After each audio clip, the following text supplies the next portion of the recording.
네, 안녕하세요. 한의학 총각 벌써 세 번째 시간입니다.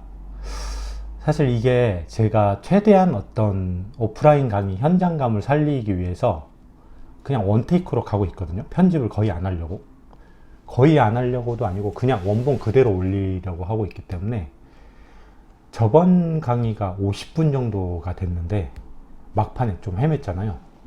약간 그런 부작용도 있을 수 있는데 조금 그거는 여러분이 조금 이해를 해 주시길 바랍니다. 뭐 나름 장단점이 있으니까. 그래서 오늘은 이 자연이라는 유기체에 대해서 할 건데 저번 시간에 마지막에 요거를 약간 제가 해석을 거꾸로 했어요. 이것만 좀 짚어드릴게요. 보시면 이 우치자, 병소가 우측에 존재한다 하더라도 좌측에, 이거 거꾸로 됐죠? 왜? 오른쪽으로서, 그러니까 오른쪽을 치료해서 왼쪽에 있는 병을 치료한다. 즉 병소가 좌측에 존재한다 하더라도 어딜 치료한다? 우측을 치료한다. 이게 약간 바뀌었어요. 이거는 그냥 요거 해서 원문을 만들 때도 제가 잘못 썼네요. 어쨌든 요거 그렇게 해석하셔야 됩니다. 저번에는 거꾸로 이거를 해석을 했는데 뭐 크게 뭐 큰 틀에서 중요한 건 아니지만 요것만 바로 짚고 넘어갈게요. 자, 그럼 오늘은 저번 시간에 인간이라는 유기체에 대해서 설명을 했는데 오늘은 자연에 대해서 할게요. 자연. 정체관념에 두 가지 대상이 있다고 말씀드렸죠. 인체와 자연. 그 중에서 오늘은 두 번째 시간 자연에 대해서 얘기를 할 겁니다.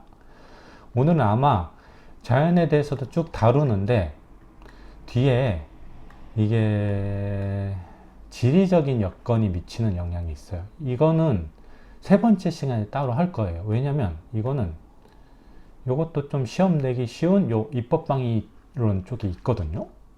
이거를 좀 집중적으로 오래 해야 되기 때문에 그래서 자연유기체 쪽은 두 파트로 나눌 겁니다. 일단 오늘은 저 지리적 여건 전까지만 할 거예요.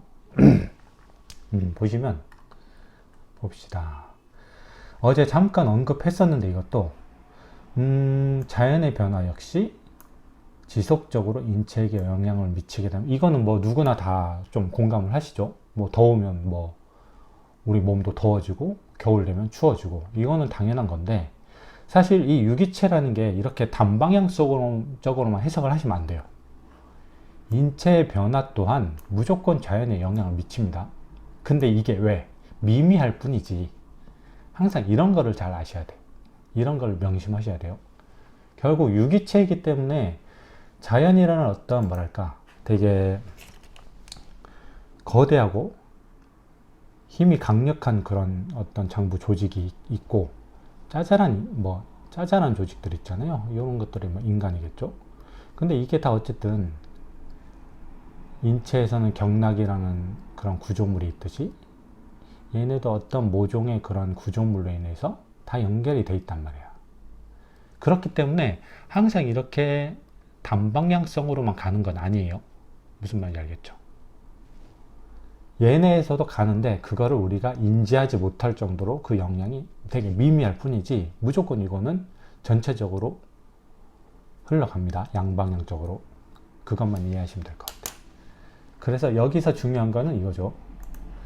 상호 영향력이다. 단방향성이 아니다.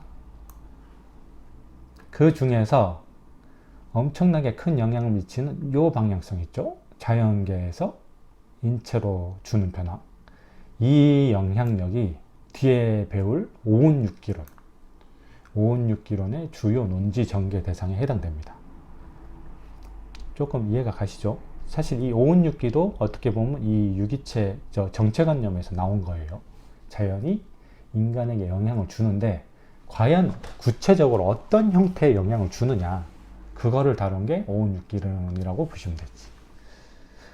이것도 나중에 자세히 다룰 건데 이건 조금 난해하긴 한데 이건 약간 나중에도 말씀을 드릴 거지만 뭐랄까 좀 되게 도식화해서 그냥 간단히 하고 넘어가시면 될 것 같아요.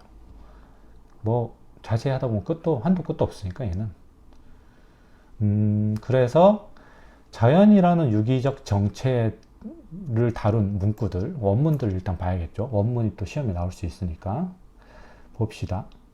인체와 자연 간의 상호 영향성을 언급한 문구가 있을 텐데 거의 대부분 이렇게 나오죠. 인여천, 사람과 천, 하늘, 즉 자연. 천지까지 해야지. 사람과 천지, 자연은 서로 응한다. 이 서로가 포인트예요. 요거죠, 요거. 상호 영향력. 서로 주고받는다. 양방향적으로. 그리고 요거를 조금 더 노골적으로 말할게. 인여천지가 서로 한다. 참이에요. 이게 참. 인삼 모양으로 생긴 인삼 요 위에 풀초자가 있겠고, 이게 참이 뭐냐면 한자 이런 식으로 공부하시면 좋다고 했죠. 참견하다 할 때 참자거든요. 그래서 사람과 인체의 변화와 자연의 변화는 서로 한대. 계속 늘 참견한대. 서로 조그만 변화가 생겨도 자연의 어떤 변화를 주려고 하고, 자연의 변화 역시 인체로 어떤 변화를 주려고 하고 서로 참견을 하는 거지. 이 서로 상자가 중요하다고 했죠. 그래서 끊임없이 영향을 주고받아서 변화된다. 이거 어떻게 보면 약간 이런 느낌이에요. 그 아이튠즈 동기화 느낌. 핸드폰에서 아이폰에서 뭔가 데이터가 바뀌면은 자동으로 맥북이나 아이패드에서도 그게 연동돼서 바뀌죠. 약간 그런 느낌으로 보시면 돼요. 요 자연 유기적 정체 요 개념은 동기화랑 좀 비슷하다고 보시면 될 것 같아요. 그 중에서 가장 영향력이 강한 대표적인 자연계의 변화 뭡니까? 당연히 태양과 달이죠. 태양은 어느 위치에 있느냐에 따라서 짧게는 낮과 밤, 길게는 뭘 만듭니까? 계절의 변화를 만들고, 다른 위상 변화나 이런 게 있지만 결국 조석 간만의 차를 얘가 만들어낸다고 하죠. 그렇게 자연계에 미치는 영향이 요 둘이 지대하기 때문에 사실 요 두 개의 영향에 대해서 집중적으로 알아보시면 돼요. 자, 그 다음에 그러면 이렇게 인체와 자연이 서로 영향을 주고받는데 상호 어떻게 살아가야 좋은가? 이 양생법이란 말이 한의학에서 자주 나오거든요. 이 양생법은 뭐냐면 생을 잘 기른다인데, 쉽게 말씀드리면 약간 웰빙?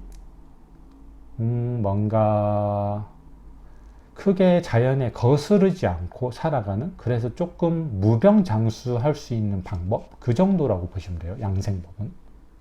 양생이란 말이 자주 나옵니다. 그래서 삶을 어떻게 하면 조금 더 부드럽고 크게 해가 되지 않게 살아가다가 자연스럽게 노화로 죽을 것인가, 그거를 양생이라고 보시면 돼요. 양생법. 아시겠죠? 그러면 이게 당연한 결과인데, 보시면 자, 음양사시라는 말이 나옵니다. 이게 음양은 그냥 음양이죠. 근데 이게 사시 같은 어떤 사계절의 변화, 사시가 사계절의 변화라고 보시면 돼요. 이거랑 붙으면 또 낮과 밤으로 해석을 하면 되겠죠. 아까 말씀드렸던 태양의 어떤 주기적인 변화가 짧게는 음양, 낮과 밤을 만들어내고 길게는 사계절의 변화를 만들어내니까 음양사시는 약간 이런 식으로 해석하시면 될 것 같아요.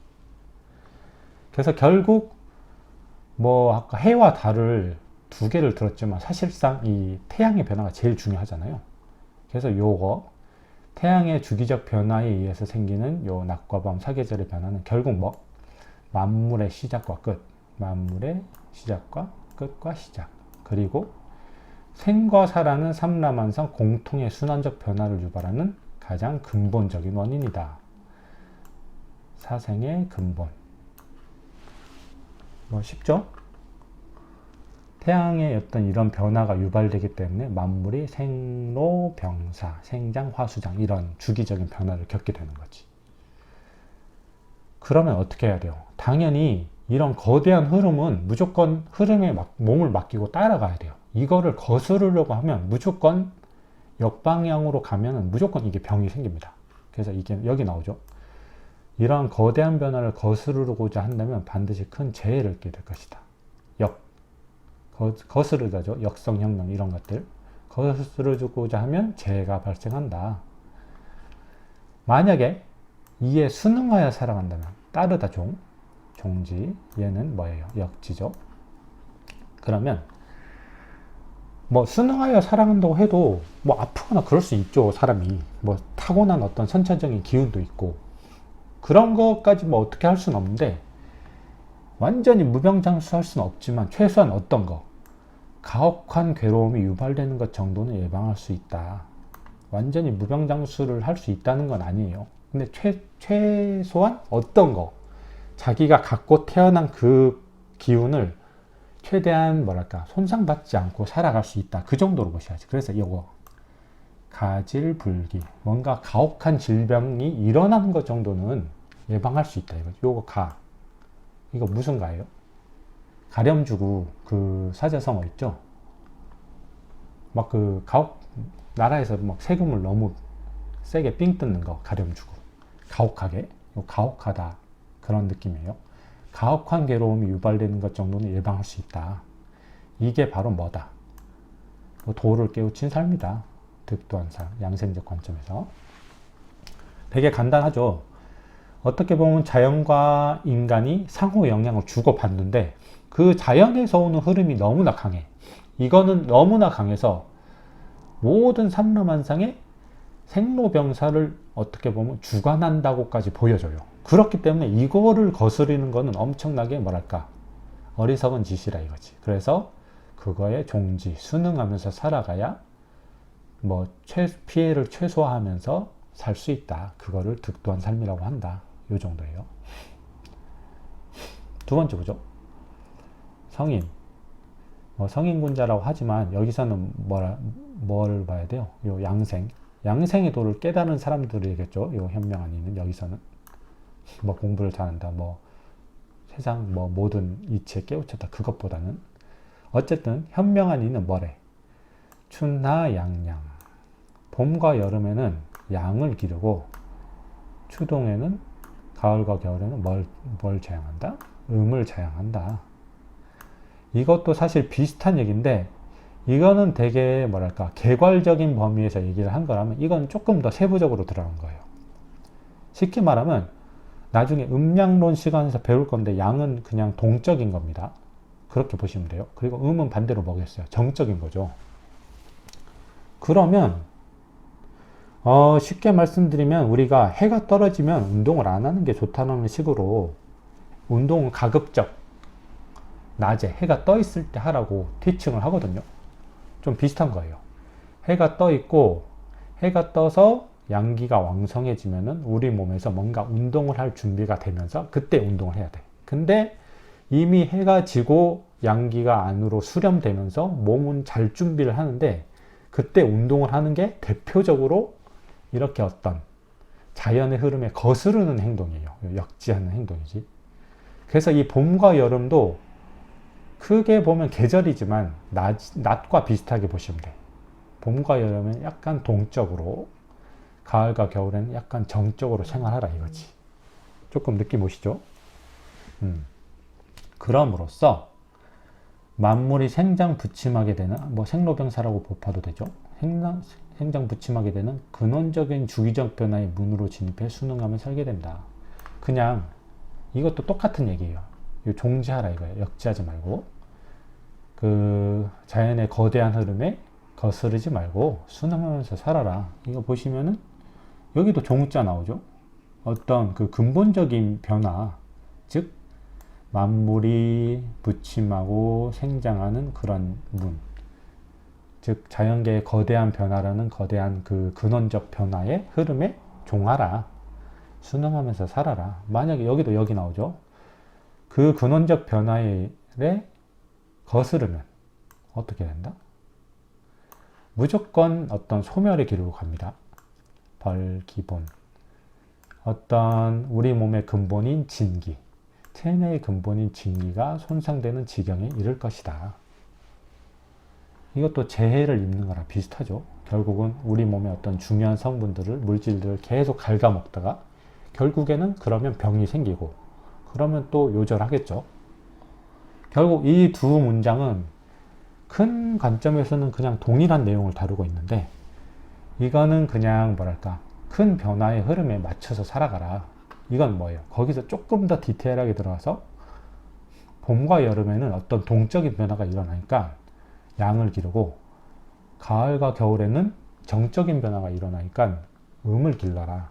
이렇게 조금 더 세부적으로 이야기한 것일 뿐 결국은 동일한 방향성의 얘기를 하고 있습니다. 이해를 하시겠죠? 자, 그러면은 봅시다. 이렇게 인체의 지속적인 변화를 유발하게 되는 요소들이 여러 가지가 있겠죠. 그 중에 세 가지 주요 조건이 있어요. 대표적인 거, 계절과 기후, 뭐 이거 태양에 의해서 나타나는 거죠. 그리고 낮과 밤도 역시 이것도 뭐예요? 태양에 의해서 나타나는 거. 그 다음에 다음 시간에 할 지리적 여건, 요 세 가지에 대해서 다루면 됩니다. 이 자연이라는 정체관념에 대해서는. 그래서 요것들 각각이 인체에 미치는 영향을 정리를 먼저 해볼게요. 일단은 이번 시간 요 두 개까지만 할게요. 요렇게 두 개. 예. 아이고. 보시면은. 자, 그럼 우선 계절과 기후입니다. 자, 계절이라는 거는 뭐 누구나 다 아시든 봄, 여름, 가을, 겨울이죠. 그리고 근데 이거를 뭐랑 매치를 시켜야 되냐면 각각의 계절에서 가장 큰 영향력을 행사하는 기온. 이거는 그런 거예요. 그냥 여름이 되면 그냥 우리가 덥다는 그 생각을 하잖아요. 겨울은 춥다. 그런 기운을 명시를 하는 거예요. 예를 들어서 춘, 하, 장하, 추, 동으로 계절을 일단 나누고 그 다음에 뭐 영향력을 행사하는 기운 가장 큰 춘, 온. 물론 이게 같이 색칠했는데 이게 봄에도 무조건 따뜻하지만은 않잖아요. 근데 그냥 그 중에서 가장 큰 영향력, 봄하면 떠오르는 그 기운, 따뜻한 거. 여름하면 떠오르는 기운은 열한 거죠. 이 장하, 이거는 조금 생소할 수 있는데 이렇게 보시면 돼요. 이게 여름 초기에는 그냥 막 덥기만 하거든요.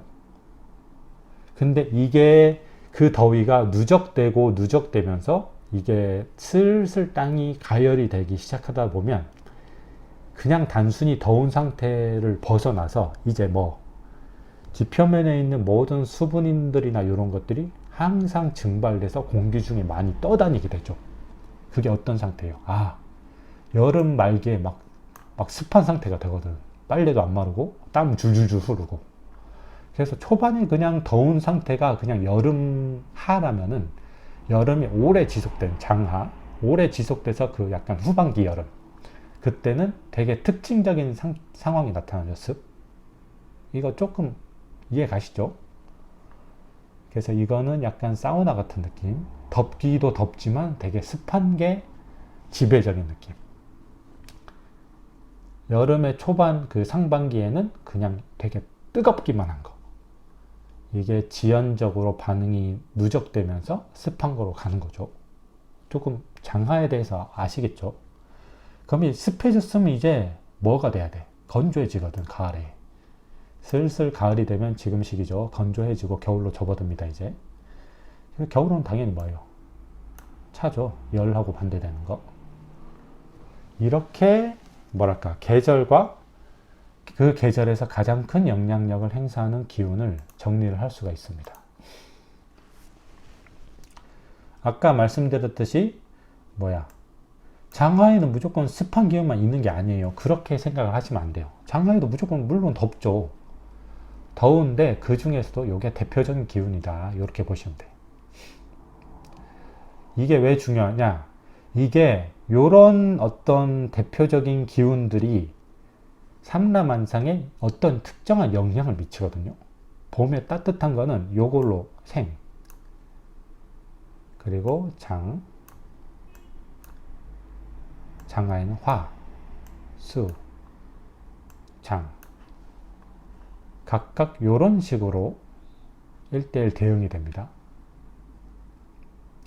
이거는 간단히 또 설명을 드릴게요.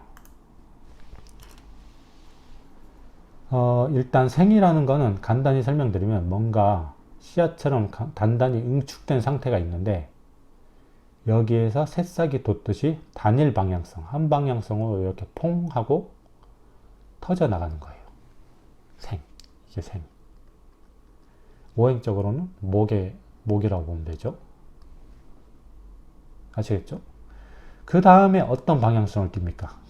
이게 뽕 하고 튀어나왔으면 이제 어떻게 돼? 얘를 잡아줄 수 있는 게 없거든.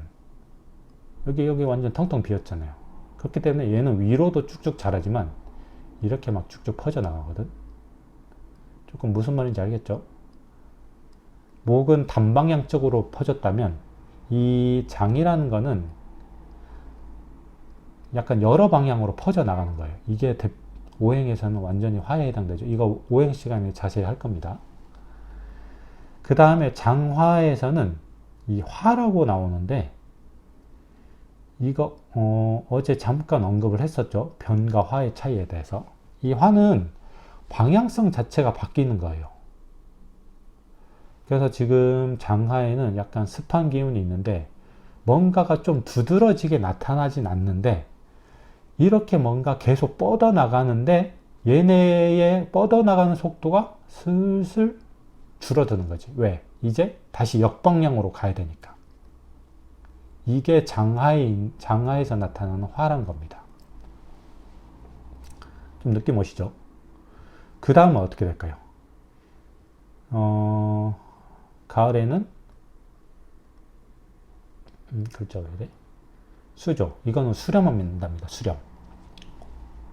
이거는 이제 슬슬 쭉쭉 뻗어나가던 어떤 기운들이 이렇게 여러 방향에서 이렇게 모이게 돼요. 이게 식물에서는 되게 두드러지는데 뭔가 쭉쭉 뻗어나가서 여기까지 힘이 가득 차 있어서 이파리를 딱 잡고 있었는데 힘이 이제 안쪽으로만 수렴이 되는 거야. 수렴이 되면 요 이파리를 잡을 수가 없거든요. 그래서 가을에 뭐가 됩니까? 낙엽이 생기죠. 이파리가 막 떨어진단 말이야. 이 낙엽을 보면은 이게 가지 끝으로부터 뭔가 뿌리 쪽으로 계속 기운들이 수렴되고 있구나. 그렇기 때문에 가지 끝에서 이파리를 못 잡아주기 때문에 낙엽이 생기는구나 라고 해석을 하시면 돼요. 이게 가을의 작용이에요. 수렴. 그 다음에 동은 뭐예요? 장. 저장하다. 이거는 수렴되는 걸 떠나서 완전히 어떻게 되는 거냐면 수렴은 그래도 이렇게 뭐랄까 한 방향, 뿌리가 나왔던 한 방향으로 들어가는 건데 이 수렴은 일단 들어온 애들을 어떻게 해? 너 이제 나가지 마 하고 여러 방향에서 꽁꽁꽁 싸매는 거야. 그래서 단일 방향의 수렴이 오행적으로는 금의 기운이었어요. 근데 여러 방향에서 수렴되는 거는 오행적으로는 수에 해당됩니다. 아시겠죠? 사실 목화토금수 오행을 볼 때 이렇게 초보적으로 처음에 초심자들 위해서 설명할 때 나무가 타면 불이 되고 이런 식으로 해석을 할 때 그거 처음에 진입하기로는 나쁘지 않아요. 처음에 오행을 접근하기로는. 근데 결국 오행은 약간 이렇게 운동 변화 방향성으로 이해를 하셔야 돼. 그래야 모든 상황에 대해서 오행을 적용하는 게 가능해집니다. 아까 말 안 했는데 요거는 어떤 특정 변화가 일어나진 않지만 어떤 방향성을 이렇게 극단적으로 바꾸는 상황이죠. 그게 약간 토예요. 특이한 애죠, 얘는. 오행 시간에 자세히 합니다. 어쨌든 생장화수장이 오행적으로 목화토금수의 변화 방향성과 완전히 동일합니다.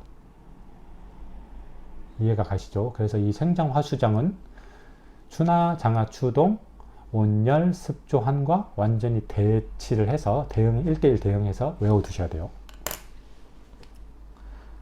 자, 그러면 이제 이런 것들이 인체에 미치는 영향에 대한 걸 한번 자세히 볼게요. 자, 주리가 또 이것도 생소한다는데 피부 겉에 약간 땀구멍을 포함한 어떤 그런 피부 조직이라고 이해를 하시면 돼요. 자, 보시면은 자연계가 덥거나 이후 두껍다죠. 옷을 두껍게 입으면 어떻게 돼? 주리가 열린대. 그래서 땀이 줄줄줄 새 나오죠. 쉬운 내용이죠. 반대로 추우면 어떻게 돼? 주리가 닫히지. 그러면 땀이 안 나온단 말이야. 당연하죠. 겨울에는 땀이 안 나죠. 근데 그래서 생기는 어떤 생리적 변화가 있어요. 우리가 일정 수분 이상을 섭취를 하면 배출시켜줘야 되는데 이게 땀으로 배출되는 양이 생각보다 많이 있거든요. 근데 겨울에는 이 주리가 닫혀서 땀으로 배출이 안 된단 말이에요. 그럼 우리 몸에서 또 수분을 배출하는 또 다른 통로가 있죠. 소변. 그렇기 때문에 이렇게 뭔가 외부로 배출되지 못한 기나 습 같은 경우는 어디로 간대? 방광으로 하행을 한대. 그래서 요 소변요 소변과 어떤 배출되어야 될 기운이 함께 소변의 형태로 배출된다. 습과 기가. 수분만 배출되는 거 아니에요? 하고 하는데 우리 나중에 기 시간에도 자세히 배울 거지만 어떤 무형성이 강한 기도 같이 배출됩니다. 그래서 땀 많이 흘리면 탈진한다고 하는 게 이게 단순히 수분을 많이 잃어버린 것도 있지만 어떤 기운이 많이 빠져나가서도 그래요. 그래서 여름에 막 삼계탕 먹어서 기운을 보충해 주는 거죠. 근데 요 한자, 요 소변 요자지만 익사할 때 이깁니다. 그 물에 빠져 죽는 거. 두 가지 의미를 띈다는 것도 조금 봐주시면 좋겠고, 주리에 미치는 영향 아시겠죠? 쉽죠? 그 다음에 이 계절이 맥에도 영향을 미치거든요. 이게 맥이 뭐랄까 정상적인 맥이 딱 고정된 게 아니에요. 어떤 정상적인 틀이 있고 정상적인 틀이 있으면은 이것도 엊그제 했던 건데 사인파처럼 이렇게 변화를 해요. 정상적인 범주가 있는데 이게 봄, 여름, 가을, 겨울 계절적 변화에 따라서 그 어떤 방향성, 정상 방향성이 약간 다른 거야. 무슨 말인지 아시겠죠? 그래서 구체적으로 보면은 봄에는 정상맥보다 약간 부맥의 성향을 띠요. 뜨다 부죠. 이거 나중에 맥학 시간에 자세히 할 겁니다. 그래서 뜨다 부가 굳이 비유를 하자면 물고기가 어떤 거래? 파도 위에서 약간 유영하는 느낌. 그러니까 물고기가 이렇게 있으면 물고기가 요 밑에서 이렇게 헤엄치면서 다니는 게 아니고 약간 겉에서 맥도 약간 이런 상이 있어요. 즉 봄의 맥상은 물고기가 물의 표면에서 유유히 헤엄치는 형태의 상인 부맥에 치우쳐서 나타난다. 즉 무슨 말입니까? 봄에 어떤 진맥을 할 때 이 사람이 약간 부맥에 치우친 거는 정상으로 봐야 돼요. 아시겠죠? 정상 범주의 방향성이 약간 달라지는 겁니다. 이게 봄, 여름, 가을, 겨울 다 약간씩 그 정상맥의 범주가 다른 거예요. 이것도 계절이 어떤 몸의 맥상에 영향을 미치기 때문이죠. 대표적인 케이스고.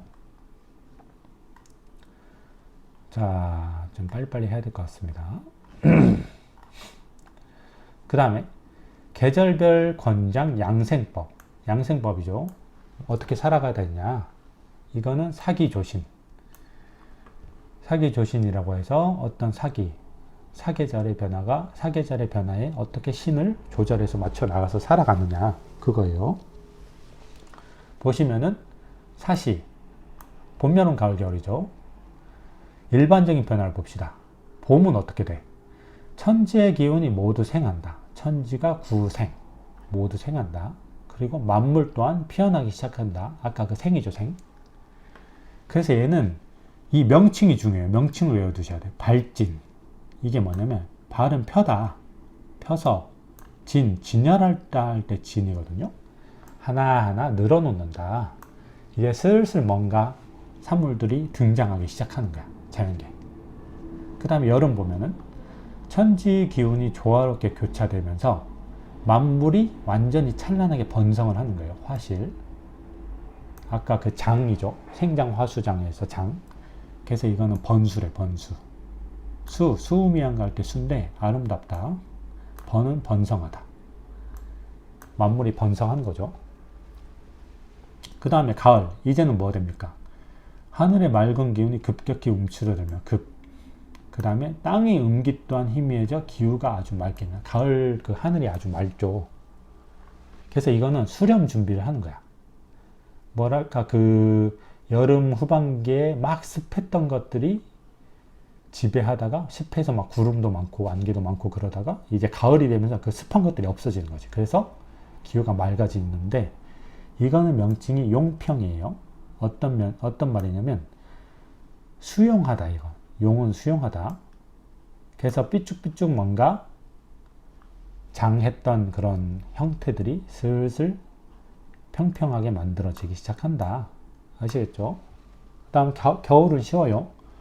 물이 얼고 땅이 쭉쭉 갈라지고 요거 양기의 번잡함을 찾아볼 수 없다. 이 양이라는 게 어떤 만물을 뭐랄까 생하게 하고 생기발랄하게 하지만은 어떻게 보면 또 약간 번잡하거든요. 여기저기서 막 어떤 생명 반응이 나타나는 것들이. 가을 겨울은 상대적으로 좀 차분한 기운이죠. 그래서 이 겨울은 그거에 약간 극단적인 상태라서 무요호양, 양기의 어떤 그 특유의 번잡함이 찾아볼 수가 없는 거야. 그냥 뭔가 약간 좋게 말하면 차분한 거고 나쁘게 말하면 삭막하죠. 전혀 그런 생명의 동적 기운을 찾아볼 수 없으니까. 이 요자가 뭐냐면 소요 상태, 그 소요 상태 있잖아요. 뭔가 막 난리를 일으키는 거야. 시끄러운 거. 그러니까 양으로 인한 어떤 시끄러움이 찾아볼 수가 없는 거지. 요, 무요. 이거 병인양요나 이런 거 할 때 요, 그 서양 사람들이 난리를 일으킨 거죠. 시끄럽게. 어쨌든 이게 그 요입니다. 요. 그래서 겨울은 요 장 나오죠. 아까 생장, 화수장 할 때 장. 완전히 문을 꽁꽁 닫아서 사방팔방으로 못 나가게 가둔 거야. 그래서 이거 봄, 여름, 겨울, 겨울, 사기조진 요 특징하고 명칭 있잖아요. 발진, 번수, 용평, 폐장. 이거 완전히 다 외워두셔야 돼요. 뜻까지. 그래서 이 양생법은 쉬운데 야와 조기 늦게 자고 일찍 일어나라. 결국 이게 뭐예요? 봄, 여름 활동량이 많거든? 아니 완전히 동적인 세상이니까 활동량도 어떻게 하라. 똑같이 많이 갖고 가라. 그래서 늦게 자고 일찍 일어나라는 거예요. 아까 이거죠. 이거랑 비슷한 거. 봄, 여름에는 양을 기르고 가을, 겨울에는 음을 기른다. 이거를 좀 더 구체적으로 말을 하는 거예요. 그럼 가을, 겨울에는 활동량이 줄어야겠죠. 그래서 가을은 활동량이 중인 일찍 자고 일찍 일어나라. 겨울은 뭐예요? 활동량의 극소. 일찍 자고 일찍 일어나라도 아니야. 그냥 늦게 일어나라. 잠을 많이 자라. 약간 이렇게 요 두 개가 약간 갈리긴 하는데 전반적인 관점에서는 어떻게 돼요? 활동량이 많았다가 활동량이 점점 어떻게 되고 있어? 줄어들고 있지. 이런 식으로 양생을 하라 이거죠. 앞에 나온 것처럼. 자, 그 다음에 계절마다 나타나는 빈발 증상. 이거는 증상까지 안 보셔도 돼요. 이거 보세요. 가을에, 봄에는 어떤 병이 선. 이거 착할선인데 자주 나타난다. 선호된다. 이거예요. 춘선병, 요런 병이 선호된다. 중하에는 어떤 병. 장하에는 어떤 병. 요 중하가 그거겠죠. 봄, 여름 초기. 가을에는, 겨울에는 다 동일한 형태를 띠죠. 뒤에 질병은 모르셔도 돼요. 지금 수준에서는. 결국 이건 뭐야? 이게 계절마다 좀 선호되는 빈발 증상들이 되게 다양하대. 뭐 그냥 가을, 여름에서 가을 넘어가는 환절기 비염이나 이런 독감 같은 게 나타나는 거, 이런 거 있잖아요. 이런 거 역시 계절 및 기후가 인체에 어떤 특정 영향성을 미친다 이거지. 그런 증거라 이거죠. 아시겠죠? 그렇기 때문에 이게 우리가 치료를 할 때도 계절 기후 변수가 되게 중요하거든요. 보시면은 반드시 뭘 우선해야 된다. 세기. 이 새는 해새, 세월할 때 새인데 이렇게 세기라고 보면은 뭔가 거대한 어떤 계절이나 기후의 어떤 기운이라고 보시면 돼요. 그 거대한 자연의 기운 있잖아. 세기 하면은 주기적으로 찾아오는. 그래서 이거를 살펴서 하늘의 조화에 벌하지 않는. 즉 하늘의 조화를 거스르는 치법을 선택하는 일이 없도록 주의해야 된다. 이거는 구체적으로 이런 의미예요. 예를 들어서 용한, 원한 다 똑같은 의미인데 보세요. 추운 계절에는 인체 또한 조금 뭐랄까 한랭한 경향성의 생리적 변화로 약간 바뀌거든요. 그래서 우리가 여름이 되면은 콩국수나 냉면이 자연스럽게 땡기는 게 몸이 좀 뜨거워지는 거야. 그렇기 때문에 그런 게 땡기는데, 이게 슬슬 콩국수, 아이스 아메리카노, 이런 냉면 이런 게 안 땡기는 시기가 오거든요. 그거는 뭐야? 이제 여름이 슬슬 막바지로 가고 가을로 넘어가는 거지. 그래서 몸이 슬슬 차지니까 몸에서 자연스럽게 이런 걸 안 땡기는 거거든요. 그래서 그게 약간 이런 거의 입증이에요. 계절마다 아까 그 또 쌓인 곡선이 나오죠. 계속 이런 식으로 변화하는 거야. 정상 상태가 이렇게 딱 고정된 게 아니고, 올라가게 되는데, 정상 상태가 고정된 게 아니고, 여름에는 조금 몸도 더워지고 겨울에는 몸도 조금 차지고, 이런 어떤 정상 범위 상태에서 변화하는 게 정상 그 생리적 변화인 거죠. 물론 여름일 때 또 확 더워지고 겨울에 됐다가 확 추워지고, 이게 어떤 정상적인 범주를 벗어나면 이거는 질병이죠. 근데 어떤 탄력적인 그 범위 안에서 이렇게 움직이는 거는 생리적 변화다. 이런 식으로 보셔야 돼요. 아시겠죠? 그렇기 때문에 만약에 이런 겨울에 증상을 내가 진찰을 했는데 뭔가 찬 처방을 써야 될 것 같아. 근데 이 사람은 물론 증상적으로 찬 증상이 보이긴 하지만 계절적으로 뭐랄까 약간 이미 몸 상태가 약간 이렇게 차지는 그런 생리적 패턴으로 들어갔거든요. 그렇기 때문에 찬 처방을 쓰면은 약간 이런 식으로 밑으로 갈 수도 있는 거지.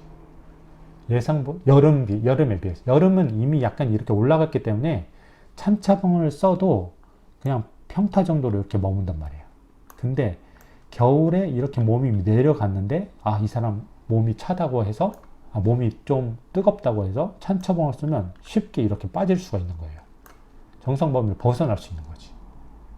그렇기 때문에 한랭화 처방을 쓸 수는 있어요. 쓸 수는 있는데 예상보다 훨씬 강하게 증폭된 반응이 나타날 수 있으니까 신중하게 사용해라. 어떻게 보면 여름에 쓴 양보다 약의 좀 용량을 좀 줄인다던가 그런 식으로 써야 되는 거죠. 다른 것도 마찬가지예요. 시원할 때는 시원한 걸 멀리 해야 된다. 더울 때는 더운 걸 멀리 해라. 열할 때는 열한 걸 멀리 해라. 다 똑같은 말이죠. 왜냐하면 이 처방이 유발하는 변화 양상이 태과 상태로 나타날 수 있기 때문에 아까 이렇게 만들 수 있다 이거죠. 이해가 되시죠? 그래서 요 필순세기는 되게 계략적인 틀을 말해준 거고, 이거는 조금 더 구체적으로 설명을 해준 거지. 자, 이제 낮과 밤의 변화. 이것도 태양에 의해서 장기적으로 변하는 극적인 변화가 계절이면, 낮과 밤은 뭡니까? 우리가 매일매일 손쉽게 체감할 수 있는 단기간의 극적인 변화죠. 이것도 인체의 직접적인 변화를 이야기합니다. 보세요.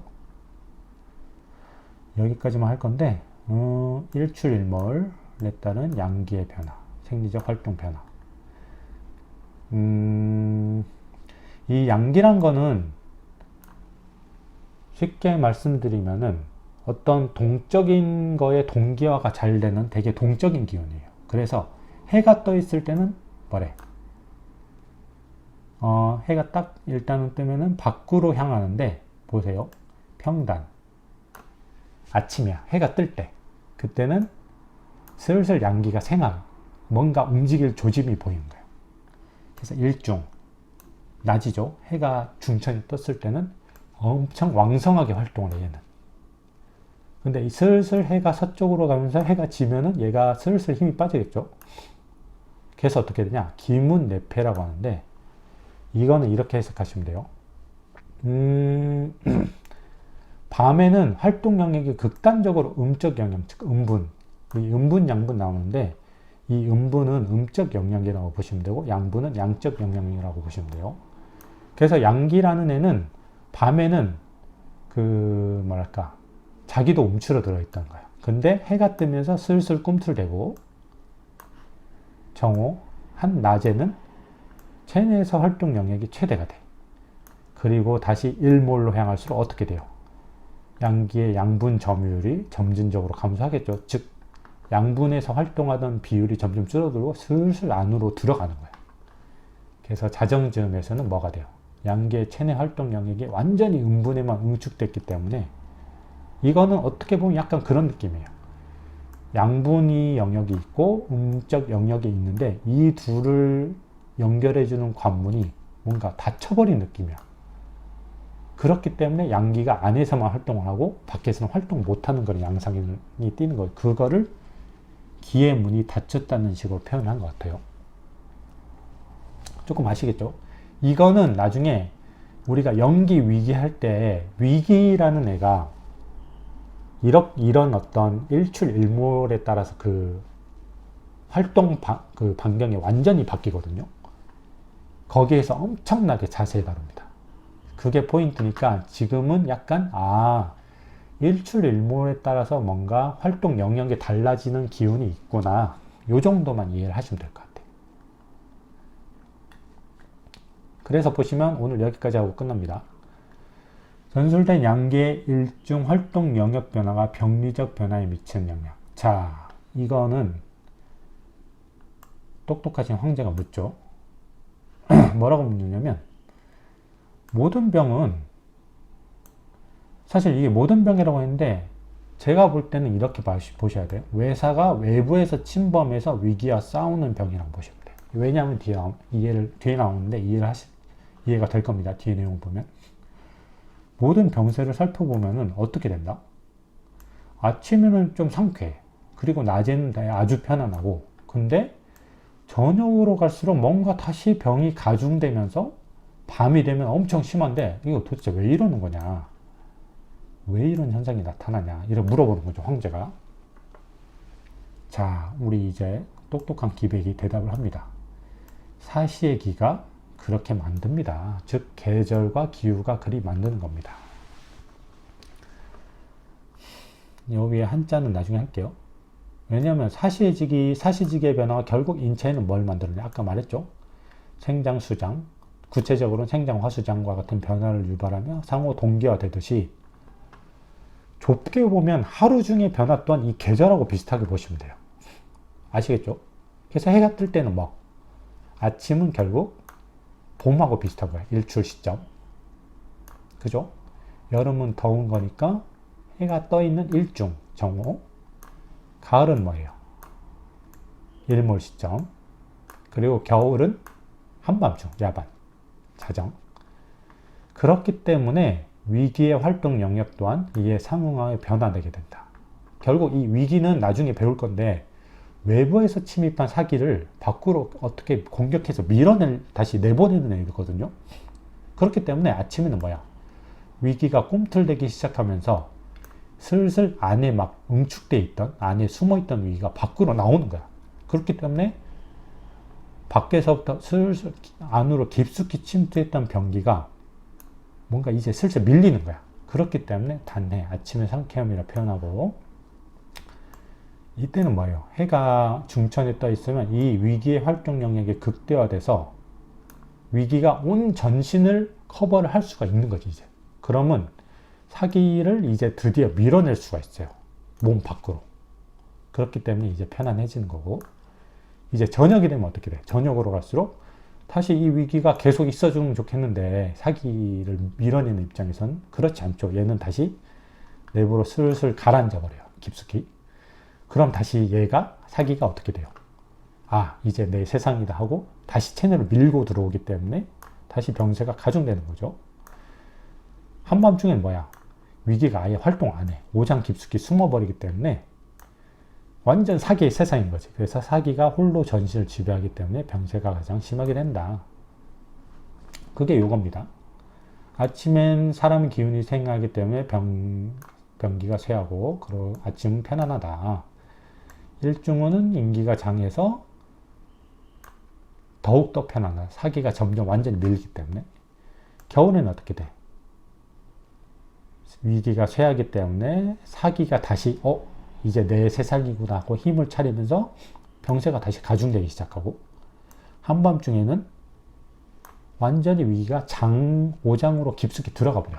인체 가장 깊숙한 곳으로. 거기서 머무르면서 칩거하고 있는 거죠.